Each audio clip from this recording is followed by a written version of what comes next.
Hello guys! Welcome to our channel. It's me, Baby Hunter 16. Ayan, at sa mga bago pa lamang sa ating channel, please don't forget to subscribe and click our tiny notification bell para ma-update kayo pag meron tayong mga new upload videos. Disclaimer din mga idol, ang video ito ay para lamang po sa may bukas ang kaisipan at may malawak na pangunawa. So today's vlog mga idol ay sana namang topic talaga naman na magugustuhan nyo kasi ito ay bago.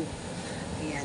Bago at bagong-bago talaga na ganap na talaga naman na masasabi ko na maganda sa pakiramdam ko. Okay? So, isi-share ko sa inyo ito. Ayan. Isang malakasang shoutout muna kay Raymond Sumpio, Byron Fontebella, Bill Sret, and to Pedro Concepcion. Maraming salamat sa patuloy na pagsuporta ng ating channel. Okay? At paki-follow na rin ang ating bagong Facebook page, ang Baby Hunter 16, at ang ating isa pang channel dito sa YouTube channel, ang Lonely Sniper 16. Ayan. Nandito tayo ngayon sa Kubo. Ayan, nakisilong tayo mga idol dahil maingay doon na sa city. City, ano, kala mo layo, no? Maingay doon sa bahay kasi maraming tao palagi, okay? So, ang ating isi-share mga idol ay bagong ganap na talaga naman na masasabi ko na ito na yung pinakagusto ko ulit. Ayan, kasi 'di ba dati ang pinakagusto ko na sinasabi ko sa inyo lagi or sinishare ko sa inyo ay yung ako yung nasa itaas, no? So ngayon yung ganap na ito ay ako naman yung nasa ilalim. O ako naman yung nasa ilalim. At halimbawa ay sa kama, no? Ako ay nakasandal kumbaga doon sa ano ng kama, or kung may paderman kayo ganyan ay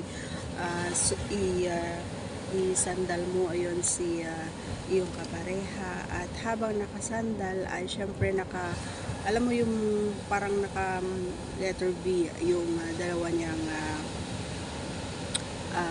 B, ayan, INTI, para malaya ka kumbaga na pagmasdan, na malaya kang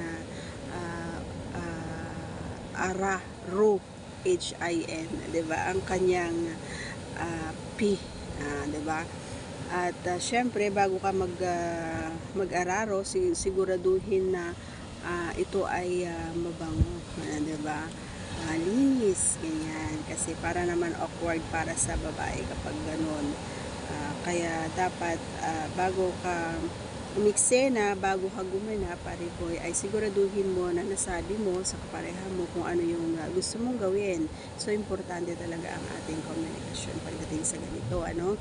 At huwag niyong kakalimutan na kapag ayaw na inyong partner ang gustong gawin, ay inyong respetuhin, kasi nga nakakawala ng gaana kumbaga sa pakikipagta, LIK, kapag pinilit mo, ano? So, hindi ibig sabihin is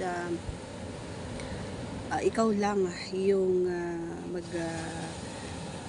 doon sa ganap na yon, ikaw lang yung masaya. Kasi dapat, like kung sinasabi sa inyo, pag gumaganap talaga kayo or gusto nyong gumanap, ay siguraduhin nyo na masaya din ang inyong kapareha, hindi lang yung kayo yung masaya. Ayan.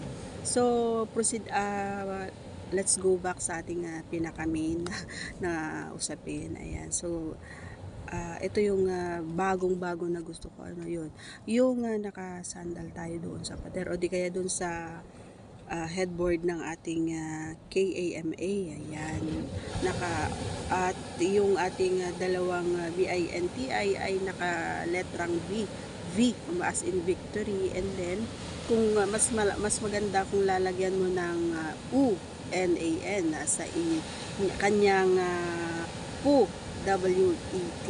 Yan.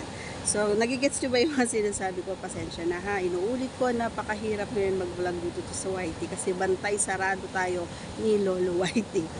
Okay?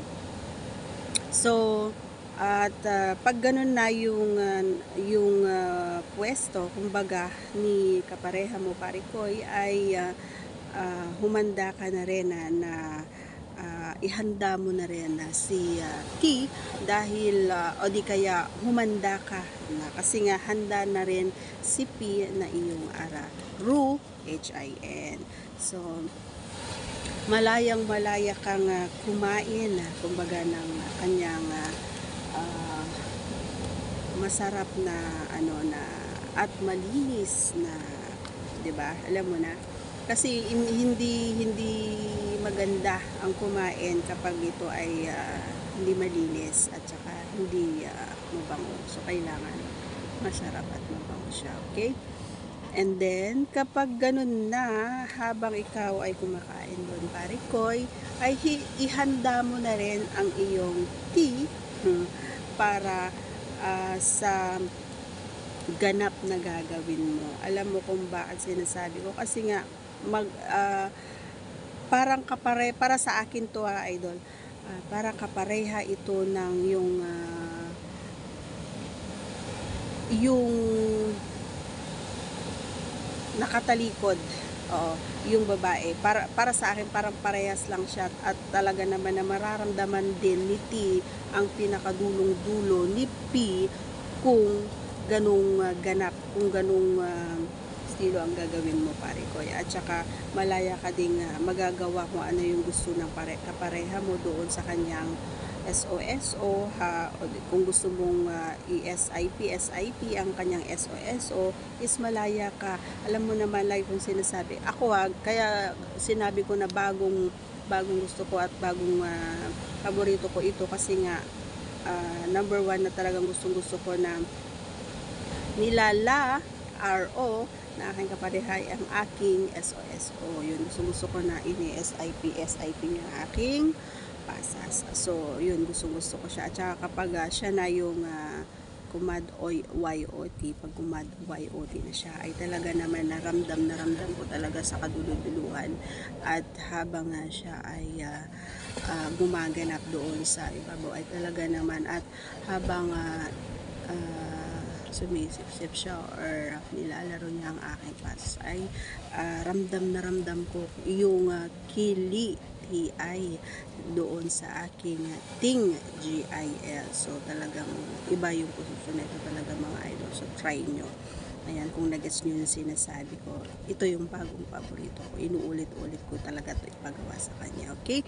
So that's all for today's vlog, mga pare ko. Sana meron na naman kayong nakuhang bagong ganap. Ayan. At once again, please don't forget to subscribe and click our tiny notification bell para ma-update po kayo pag meron po tayong mga new upload videos. God bless everyone. See you on our next vlog. Ayan, ugaling manalangin at magpasalamat sa araw-araw. Thank you so much, guys. Bye-bye.